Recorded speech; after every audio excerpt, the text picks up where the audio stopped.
Ngayon po ay January 22, araw ng Lunes. At ako'y nandito ngayon sa Walter Mart Dasmariñas para bumili ng mga gamit na kailangan ko sa aking computer shop.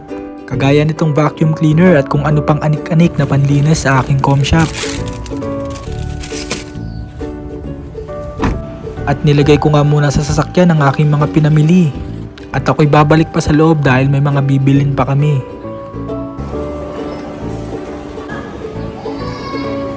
Andito kami sa bilihan ng mga furnitures at kasama ko nga pala dito ang ate ko at si Pudra.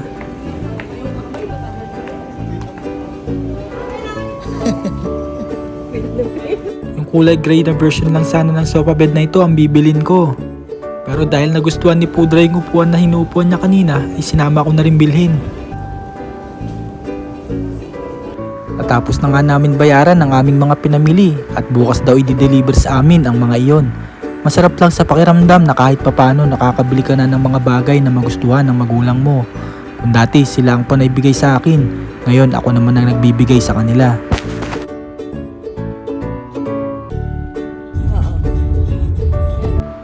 Nagmaneho na ako pa uwi sa amin. Medyo ginabi na kami dahil kumain pa kami bago umuwi.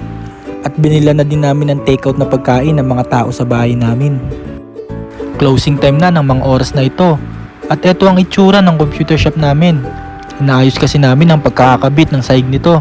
At eto din pala yung vacuum na binili ko kanina. The next day. Kinabukasan, na-late na kami magbukas ng com shop. Di pa kasi namin natapos kagabi na gawin yung sahig. Umaga pa lang, ang dami ng mga bata ang naghihintay sa labas na magbukas ang com shop. Lalaro ka? Oo. Ano yung panglaro mo? Kanina ka pa rito naghihintay? Oo. Tagal. Ang tagal daw magbukas ng com shop namin. Kinakabit pa kasi namin yung pinangsahig namin dito. Dinidikitan namin itong rugby. Rubber nga pala yung ginamit namin sa sahig. At hindi siya lumalapat ng maayos at pumubukol-bukol kapag hindi namin dinikitan. Natapos na namin dikitan ang sahig namin na rubber. Ngayon nga ay naglilinis na lang kami gamit itong vacuum na binili ko. Sobrang nasatisfied ako sa nabili kong vacuum na ito sa sobrang lakas nitong humigop. Tanggal talaga ang mga libag ng computer shop ko. At ayan, medyo malapit na nga kaming matapos maglinis. At eto na nga rin pala yung sofa bed na binili ko kahapon. Upuan para sa mga waiting namin na customer. Alas 4 na ng hapon at maraming mga bata ang naghihintay sa labas. Marami pa yan sila, nainip lang maghintay yung iba. Ilang oras? Ilang oras sa'yo? Hindi sinasabi ko sa isip. Oo. O, teka lang ha. O, hintay lang kayo yan. Sagit lang. At ayan, natapos na nga kaming maglinis. At ready na kaming magpapasok ng mga customer. Bubuksan ko na muna isa-isa itong mga computer. 7 pa lang itong mga unit ko. At sa pagbalik ko nga sa Korea ay dadagdagan ko ito ng paisa-isa. Dahil kulang na kulang talaga ang mga unit ko pag dumadagsa na ang mga customer. Okay, ready na ako mag-open. Pasok. Isa. Tulakan ha. Pasok. Pasok mo. Pasok ka na. Tinulungan mo ako eh.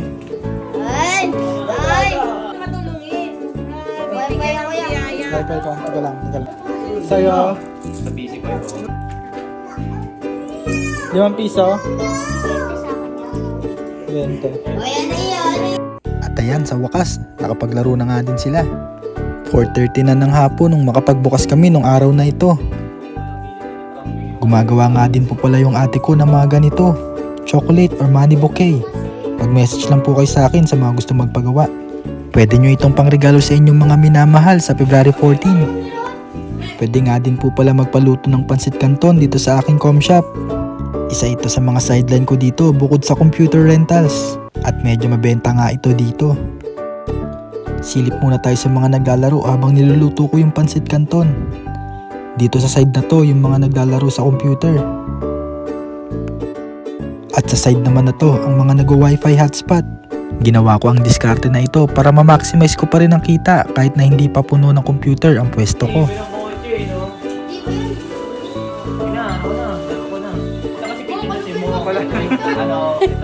Nasa pinakaunahan pala eh.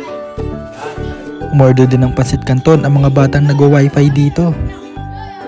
At dito sa kabilang side, may nagsishare ng pansit canton niya. Nakakatuwa lang pagmasdan, nagbibigayan sila.